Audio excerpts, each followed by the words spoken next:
In the quiet opulence of Windermere Hall, shadows stretched long against the polished mahogany walls as Christopher Walker, a man of immense wealth and prestige, returned to his estate.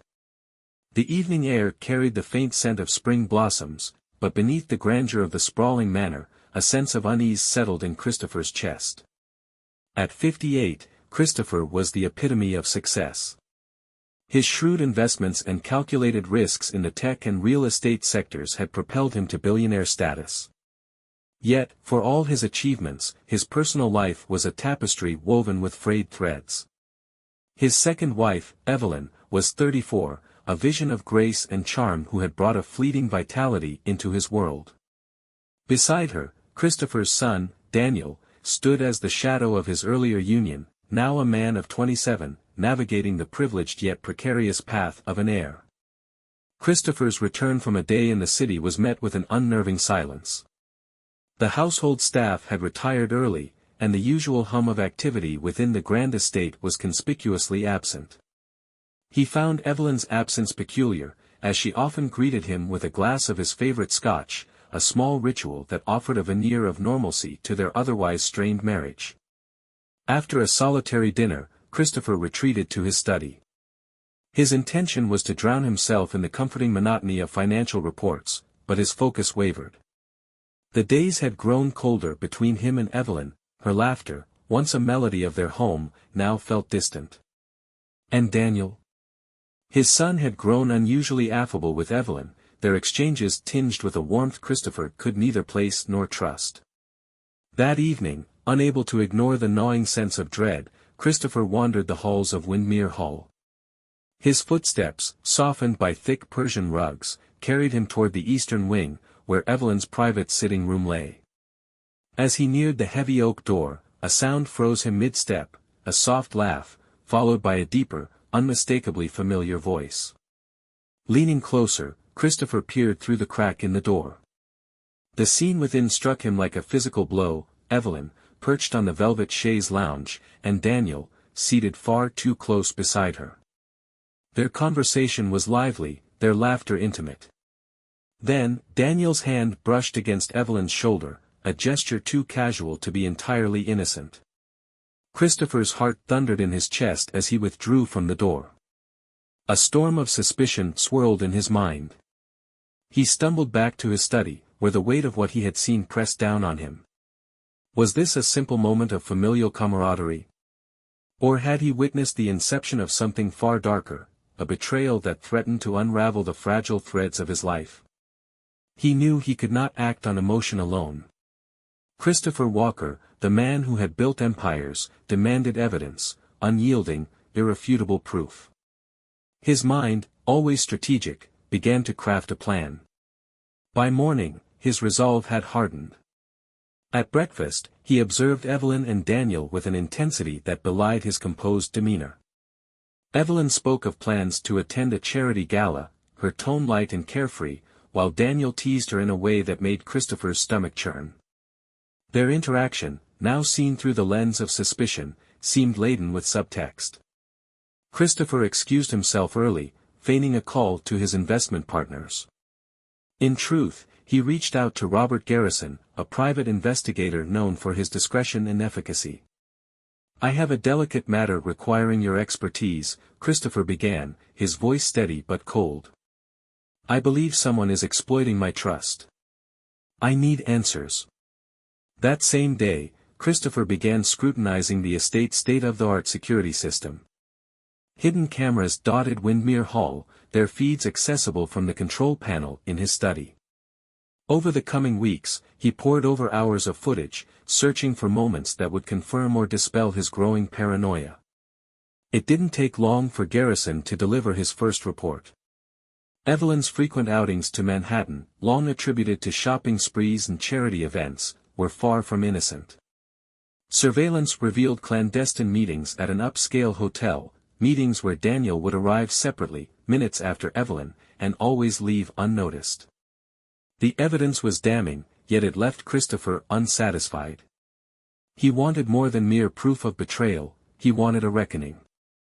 As the shadows lengthened over Windermere Hall that evening, Christopher stood by the bay window, his reflection merging with the darkness outside. He swirled the amber liquid in his glass and made a vow to himself: no one would desecrate his empire, his life. If Evelyn and Daniel thought they could manipulate him, they would soon learn that beneath Christopher Walker's polished exterior lay a man who would stop at nothing to reclaim control. The nights at Windmere Hall had grown colder, though spring was just beginning to creep across the estate's sprawling grounds. Christopher Walker's sleepless hours were spent immersed in quiet, obsessive observation. He had always prided himself on his ability to read people, to see through their masks to the truths they thought they could hide.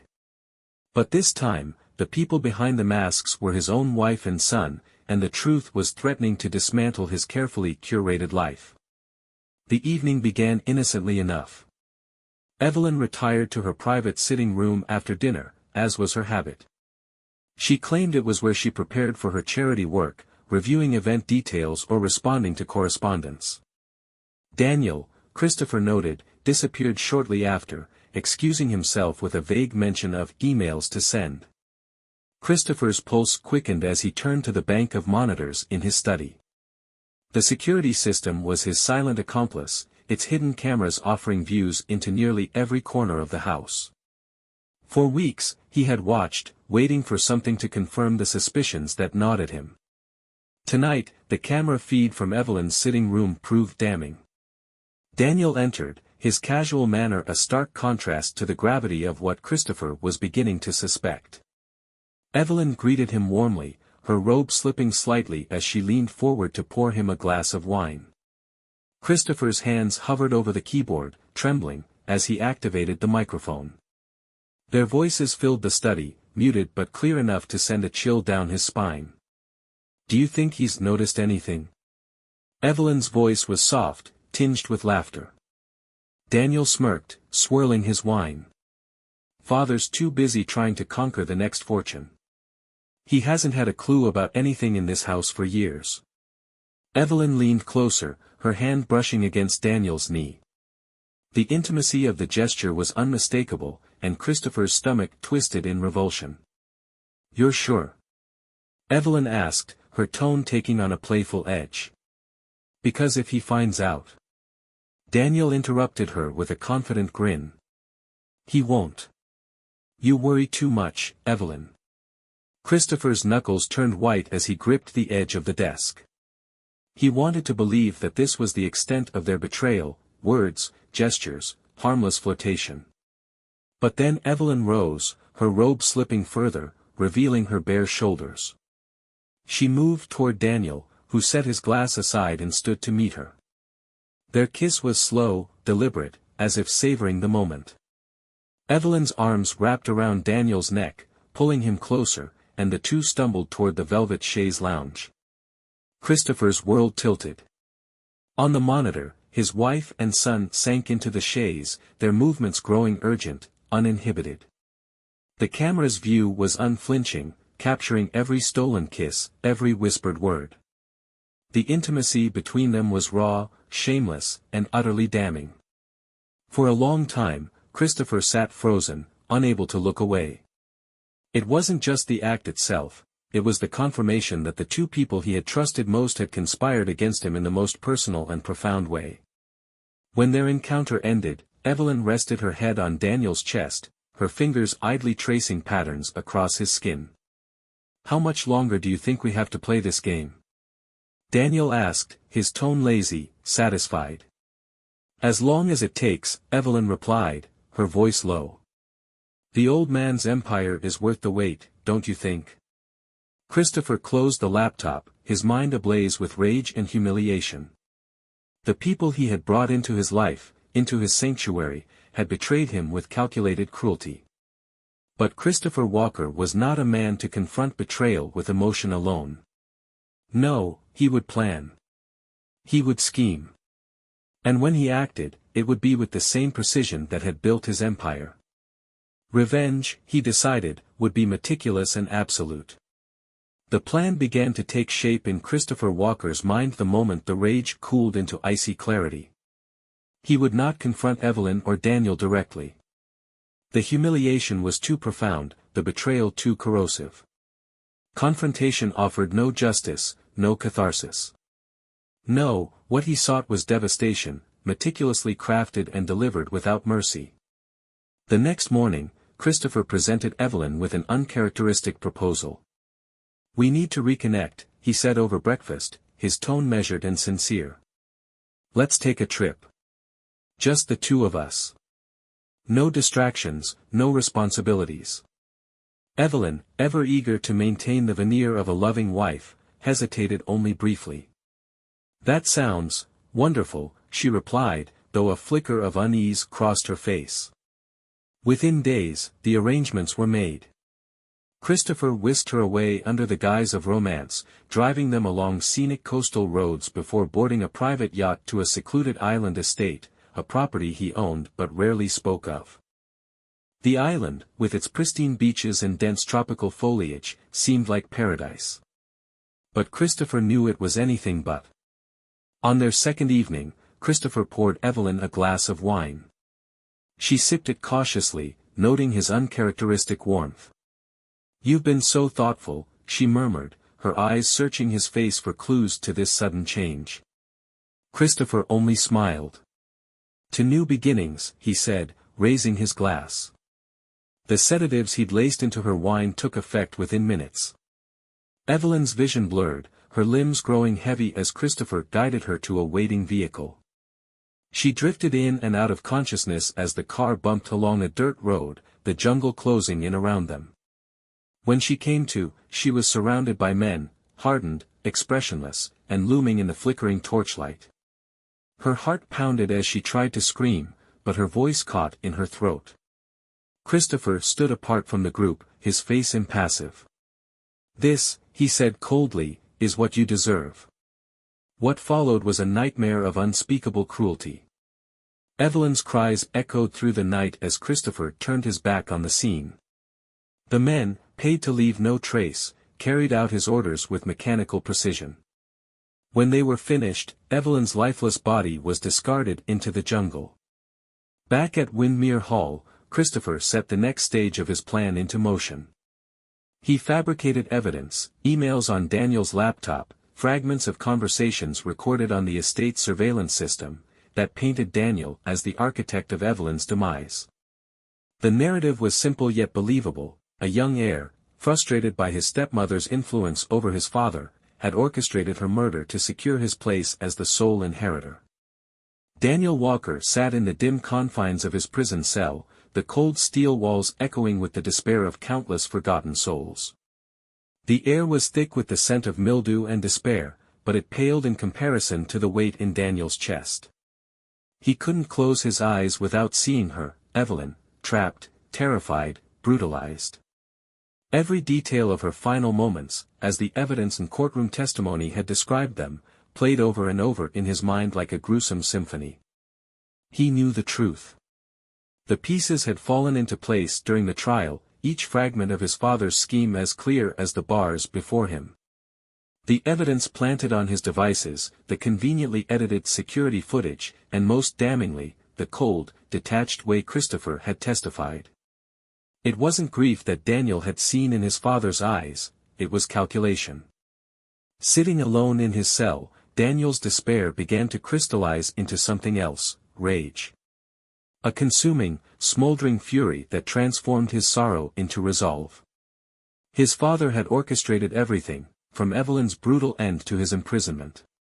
Christopher had not only destroyed Evelyn but had also stripped Daniel of his freedom, his reputation, and his very humanity. But Daniel wasn't powerless. Not entirely. In the months that followed, Daniel immersed himself in the network of prison life. He made allies, learned the unspoken rules, and quietly traded favors for information and tools. But his greatest asset wasn't within the prison walls, it was the wealth of knowledge he had about his father. Christopher Walker had always treated his life as a fortress of secrets, but Daniel had grown up within its walls. He knew where the cracks lay, the vulnerabilities his father worked so hard to conceal. The offshore accounts, the shell companies, the subtle bribes to politicians and regulators, all pieces of a vast empire Christopher had built on a foundation of lies. Daniel began writing letters, coded messages sent to carefully selected contacts, former friends, ex-lovers of his father, and disgruntled employees who had left Windmere Hall under mysterious circumstances. Each letter planted a seed, suggesting ways Christopher's empire could be undermined. One letter hinted at tax fraud. Another described unsafe labor practices in his tech factories overseas. Each missive was sent with precision, timed to avoid detection. Outside the prison walls, Christopher began to notice the first cracks in his empire. Anonymous whistleblowers leaked damning documents to the press, triggering investigations into his business dealings. His financial institutions froze assets, citing compliance reviews. Politicians who once owed him favors began to distance themselves, unwilling to be dragged down by the growing storm. The headlines were relentless: tech mogul Christopher Walker under scrutiny for corruption and fraud, Walker Enterprises faces massive lawsuits after explosive whistleblower claims. Christopher, unaccustomed to being on the defensive, spent sleepless nights scrambling to contain the damage. But every time he extinguished one fire, another ignited elsewhere. The world he had so meticulously built was crumbling, and he couldn't understand why. From his cell, Daniel watched the chaos unfold through snippets of news and letters smuggled in by sympathetic guards. Each headline was a victory, each setback for his father a step closer to vengeance. But it wasn't enough. Daniel wanted Christopher to know who was behind it all. On the one-year anniversary of Evelyn's death, Daniel penned a letter to his father. It was brief but brutal. Father. You once told me the most dangerous enemy is the one who knows you best. You should have heeded your own advice. Every piece of your ruin has been placed by my hand. Evelyn's blood is on yours. Enjoy what remains of your empire. It won't last much longer. Your loving son, Daniel. The letter arrived at Windmere Hall on a stormy evening. Christopher, weary and beaten down by the relentless cascade of losses, read it by the dim light of his study. His hands trembled as the implications sank in. His son, the boy he had framed and discarded, was behind it all. The realization struck like a physical blow. Christopher staggered to his feet, his chest tightening with the weight of betrayal. His empire was in ruins, his legacy tarnished beyond repair. And now, the very bloodline he had sought to protect had turned against him. As he clutched his chest, gasping for air, Christopher Walker's vision blurred. He stumbled toward the desk, but his legs gave out, and he collapsed onto the cold marble floor. The storm outside raged on, its thunder drowning out the sound of his final, shallow breaths. Daniel received the news of his father's death 2 days later. He sat in silence for a long time, staring at the pale yellow walls of his cell. Christopher was gone, his empire destroyed. The revenge he had planned so meticulously was complete. But as the weight of his triumph settled, Daniel felt no satisfaction, only emptiness. Evelyn was still gone. He was still imprisoned. And now, there was no one left to blame, no one left to fight. Evelyn Walker had always been underestimated. Christopher saw her as a beautiful distraction, a trophy wife to complete the picture of his success. Daniel viewed her as an ally, someone who understood him better than his calculating father ever could. But neither of them truly saw her. Evelyn wasn't just a pawn in their schemes, she was the player who had been silently manipulating the board from the start. The night Evelyn overheard Christopher's plan changed everything. She had been in her sitting room when the conversation spilled from his study, his cold, methodical voice giving instructions over the phone. He spoke of taking her to a remote island, of men who would handle her, and of ensuring there was no trace left behind. Her blood ran cold. Christopher's rage had boiled over, and she was its target. Evelyn didn't panic. She acted. She contacted the very men Christopher had hired. Money, she knew, was the ultimate motivator, and she had plenty to offer. The offshore accounts Christopher thought he'd hidden were no secret to her. Late-night glimpses of his laptop screen, whispered conversations, and a few conveniently overlooked passwords had given her access to his vast fortune. By the time Christopher arrived on the island with Evelyn in tow, the men waiting for them had already shifted their allegiance. When Christopher left Evelyn to her fate that night, the men staged the scene with brutal efficiency, leaving just enough evidence to convince him of her death.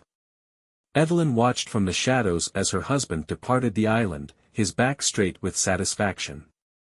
She smiled, knowing she now held the upper hand. Evelyn's next move was as daring as it was calculated. Returning to Windmere Hall was impossible, but she didn't need to. She had been following Daniel's trial from afar, and she knew it wouldn't be long before Christopher's empire began to unravel under the weight of the younger Walker's revenge. Evelyn intended to fan those flames. Through intermediaries, she planted suggestions, fueling Daniel's belief that Christopher's death was the only way to end the cycle of betrayal. Meanwhile, she leaked incriminating information about Christopher's dealings to the press, ensuring the elder Walker's life grew more chaotic by the day. When Christopher collapsed in his study, clutching his chest as his empire crumbled, Evelyn was already on a plane to Europe. She carried with her the keys to his offshore accounts, the documentation she needed to assume control of his hidden assets, and a new identity. From the safety of her villa in the French Riviera, Evelyn watched the aftermath unfold.